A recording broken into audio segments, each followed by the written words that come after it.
Hai guys, selamat berjumpa kembali dengan channel novel populer viral kesayangan Anda ini. Saat ini admin ingin menghadirkan sebuah novel yang alur ceritanya sangat menarik dan seru. Novel ini berjudul Kaisar Agung Seni Bela Diri. Sebelum mengikuti keseruan ceritanya, mohon bantuan kalian untuk subscribe, like, dan share video-video yang ada di channel ini. Selamat menikmati.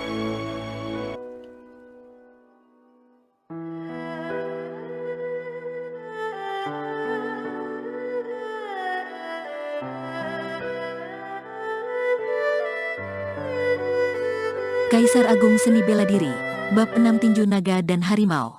Luo Xiu melihat jejak kejahatan di mata pemuda berkemeja putih yang menatapnya. "Apakah aku mengenalmu?" Luo Xiu mengerutkan kening. Pemuda berkemeja putih itu mendengus dingin, wajahnya penuh arogansi. "Tentu saja kamu tidak mengenalku, karena kamu sama sekali tidak memiliki kualifikasi untuk mengenalku. Karena aku tidak mengenalmu, kenapa kamu bersikap begitu kasar kepadaku? Kamu pikir siapa dirimu?" Luo Xiu mencibir. "Hah?" Rasa dingin yang tajam melintas di mata pemuda berkemeja putih, tapi kemudian senyuman lucu muncul di sudut mulutnya. "Pantas saja kamu, seorang paria rendahan, berani menyinggung saudara-saudara dari keluarga Zhang, memang sangat berani. Tapi saya sarankan kepadamu untuk tahu diri, tidak mungkin bagi Yusin untuk berinteraksi dengan orang paria seperti kamu." Pemuda berkemeja putih berkata dengan nada yang kuat, dengan mata yang tajam dan nada mengancam. Luo Xiu melirik Liu Yuxin. Wanita ini memang sangat cantik. Tetapi rasa kagumnya kepada Liu Yuxin lebih merupakan sekedar rasa kagum terhadap hal-hal indah. Dengan manik hidup dan mati, Luo Xiu percaya bahwa pencapaiannya di masa depan tidak akan pernah terbatas pada kota Qingyun yang kecil. Setelah mengalami kejadian demi kejadian, dia juga mengetahui bahwa di dunia ini, tanpa kekuatan yang besar, dia tidak akan mendapatkan apapun. Oleh karena itu, yang ingin dikejar Luo Xiu di dalam hatinya adalah seni bela diri yang tiada taraf. Selama dia memiliki kekuatan yang cukup, wanita seperti apapun pasti akan bisa dia dapatkan. Selain itu, pemuda berkemeja putih itu agresif dan mengejek serta meremehkannya, tetapi Liu Yuxin tetap diam. Apakah itu berarti dia benar-benar berpikir demikian di dalam hatinya? "Su Fei, berhenti bicara." Liu Yuxin mengerutkan kening dan berkata, "Luo Xiu adalah seseorang yang telah membantuku. Aku tidak mengizinkanmu membicarakan dia seperti ini." Lalu dia menatap Luo Xiu lagi, "Jika kamu gagal lulus penilaian dalam 3 bulan, saya akan menulis surat pengantar untukmu. Kamu dapat membawanya ke rumah Liu dan seseorang akan mengaturnya untukmu." Saat dia berbicara, dia mengeluarkan surat indah dari lengan bajunya. Surat itu diserahkan kepada Luo Xiu. Luo Xiu tertawa terbahak-bahak, karena dia adalah putri tertua dari keluarga Liu. Jika dia meminta Luo Xiu pergi ke rumahnya untuk bekerja sebagai pengawal, itu bisa dianggap sebagai penolakan terselubung, menegaskan perbedaan kelas di antara mereka. Dari cara Liu Yuxin memandangnya, Luo Xiu dapat memahami maksud yang tersirat. "Tidak, terima kasih atas kebaikanmu." Luo Xiu menolak tanpa ragu, menunjuk ketiga buku rahasia seni bela diri di tangannya, dan berkata, "Aku harus kembali berlatih, selamat tinggal." Kemudian pergi tanpa menoleh ke belakang sedikit pun. Dia berjalan menuju pintu perpustakaan. Liu Yuxin sedikit terkejut, matanya yang indah bersinar sambil berpikir. Su Fei, seorang pria muda berkemeja putih itu, mendengus dengan nada menghina, "Yuxin, apa pedulimu dengan orang rendahan seperti dia?" Liu Yuxin menggelengkan kepalanya, "Mungkin aku melukai harga dirinya dengan melakukan ini." "Harga diri," kata Su Fei, "memang orang rendahan seperti dia punya harga diri?" Setelah melalui prosedur dengan tetua yang menjaga perpustakaan, Luo Xiu keluar dari tempat yang berisi dengan membawa buku seni bela diri di tangannya. Dia tidak tahu berapa lama waktu yang digunakannya untuk memilih buku seni bela diri di perpustakaan itu. Ketika dia keluar dari perpustakaan, dia tidak lagi melihat Wang Hui dan Lu Feng. Mereka mungkin pergi ke ruang medis untuk mengobati luka mereka. Ujian tahunan akan diadakan 3 bulan lagi. Murid berusia 14 dan 17 tahun harus mengikuti ujian tersebut. Mereka yang gagal akan dikeluarkan dari balai bela diri. Di kamarnya, Luo Xiu menenangkan diri, memvisualisasikan diagram vena kehidupan dalam pikirannya, dan menganalisis keterampilan penempaan otot dan tulang. Hal pertama yang harus dia lakukan adalah teknik kultivasi di tingkat kedua ini.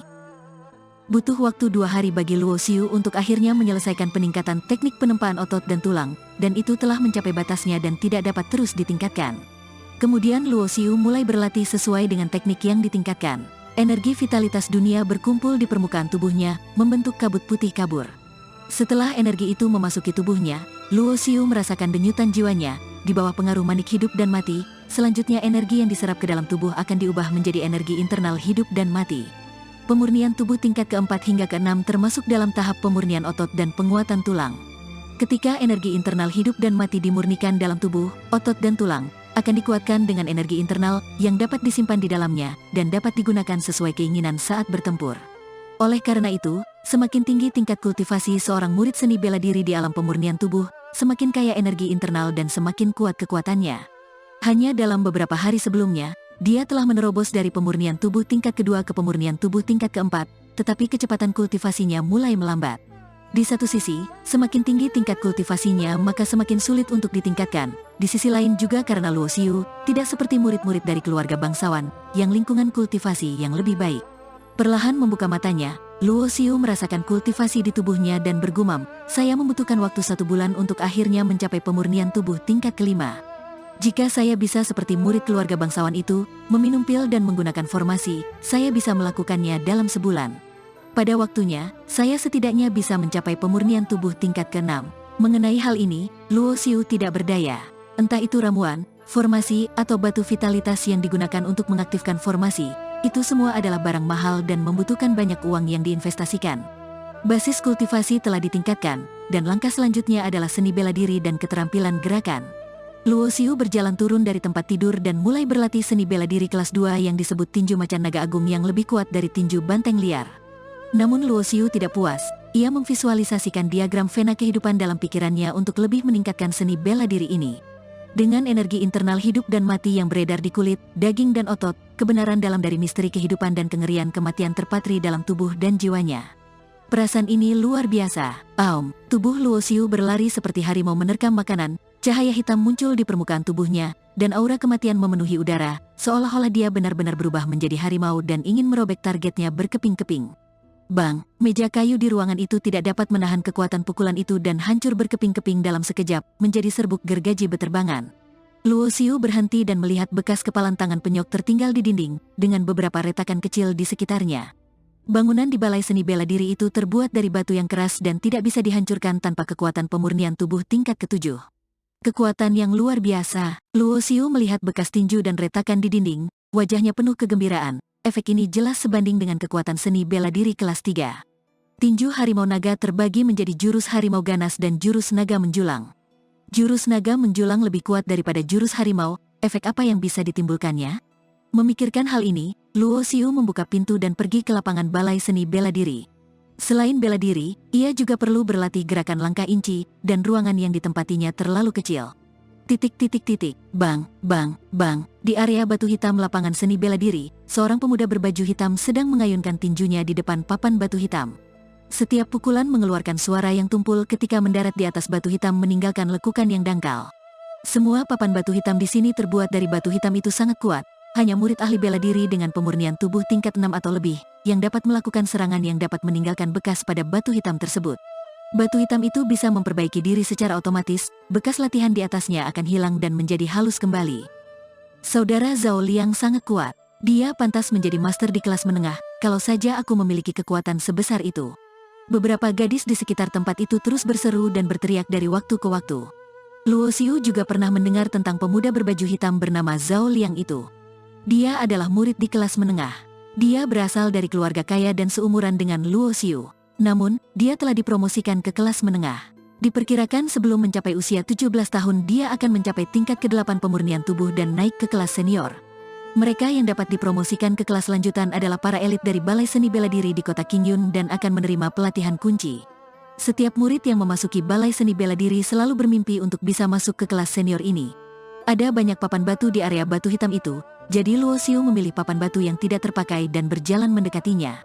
Namun begitu sampai di sini, ia menarik perhatian beberapa orang. Siapa orang itu? Kenapa dia datang ke area batu hitam untuk berlatih? Apakah dia juga murid kuat dari kelas menengah? Seseorang menunjuk ke arah Luo Xiu dan berkata, seorang seniman bela diri di atas tingkat ke-6. Orang ini sepertinya berada di kelas junior. Kudengar dia menjadi pusat perhatian akhir-akhir ini. Dia bahkan dikabarkan mengalahkan 2 murid kelas menengah tingkat ke-5 di depan gedung perpustakaan. Seseorang mengenali identitas Luo Xiu. Seorang pria dari kelas junior memukuli seseorang dari kelas menengah. Beberapa orang yang belum pernah mendengar tentang Luo Xiu mau tidak mau merasa penasaran. Jika kamu tidak memiliki kekuatan di atas tingkat ke-6 pemurnian tubuh, kamu tidak dapat meninggalkan bekas sedikit pun di batu hitam. Apakah kamu benar-benar berpikir bahwa kamu adalah seorang pria yang kuat setelah mengalahkan 2 orang dari tingkat ke-5 pemurnian tubuh? Beberapa orang memandang Luo dengan mengejek dan meremehkan. Diskusi penonton juga membuat Zhao Liang yang sedang berlatih tinju mendengar gerakan tersebut dan melihat ke arah Luo Xiu. Area batu hitam bukanlah tempat yang bisa didatangi oleh kelas junior, kata Zhao Liang kasar, terlihat sedikit sombong. Luo Xiu tidak menganggapnya serius dan meninju papan batu hitam di depannya. Orang ini bodoh sekali, lihat betapa dia membodohi dirinya sendiri. Benar, apakah dia pikir dia pria kuat seperti saudara Zhao Liang? Bang, tinjunya bertabrakan dengan papan batu hitam, dan pukulannya sangat kuat dan berat. Luo Xiu tidak menggunakan seni bela diri apapun, dia juga tidak menggunakan energi internal. Penyok dangkal muncul di papan batu itu, mirip dengan bekas yang ditinggalkan di papan batu akibat serangan Zhao Liang barusan. Luo Xiu mengangguk diam-diam. Sejak mengintegrasikan manik hidup dan mati, dia tidak hanya meningkat pesat dalam kultivasinya, tetapi juga dalam kebugaran fisiknya, yang tampaknya sedang mengalami semacam transformasi dan sublimasi. Kekuatan fisik murninya sebanding dengan pemurnian tubuh tingkat ke-6. Pada saat yang sama, para murid seni bela diri yang bersiap untuk melihatnya mempermalukan diri mereka sendiri dan menertawakan Luo Xiu tiba-tiba seperti ada seseorang yang tersangkut di tenggorokan mereka, dan senyuman di wajah mereka membeku. Zhao Liang juga mengerutkan kening, dia merasa bahwa orang rendahan seperti Luo Xiu di kelas junior bisa mencapai level yang sama dengan dirinya, yang membuatnya merasa sangat malu. Dia pasti telah meningkatkan energi internalnya hingga ekstrim sekarang, dan kemudian menggunakan keterampilan tinju dan seni bela diri untuk meninggalkan jejak pada papan batu hitam itu. Ya, menurutku juga begitu, kalau tidak, dia hanyalah anak dari kelas junior, bagaimana mungkin dia melakukan ini? Apakah kamu benar, saudara Zhao Liang? Mendengar seseorang bertanya kepadanya, Zhao Liang meletakkan tangannya di belakang punggungnya, tampak seperti seorang guru yang memberikan bimbingan kepada orang lain, dan berkata, tebakanmu benar, bahkan jika aku ingin meninggalkan jejak pada papan batu hitam, itu harus menggunakan energi internal. Saudara Zhao Liang berkata demikian, Luo Xiu ini pasti menggunakan kekuatan seni bela diri untuk menciptakan efek ini. Keterampilan macam apa yang mengandalkan seni bela diri? Memalukan. Tapi sebelum orang-orang ini bisa menyelesaikan kata-kata mereka, Luo Xiu meninju papan batu hitam itu lagi. Dengan pukulan ini, dia masih tidak menggunakan keterampilan seni bela diri apapun, tapi dia menggunakan energi internal hidup dan mati. Boom, pukulan ini sangat kuat sehingga papan batu hitam yang kokoh itu bergetar sedikit. Tanda kepalan tangan yang jelas muncul di papan batu hitam, membuat semua orang tidak jauh darinya, termasuk Zhao Liang, menatap kosong dan tidak dapat mempercayai mata mereka.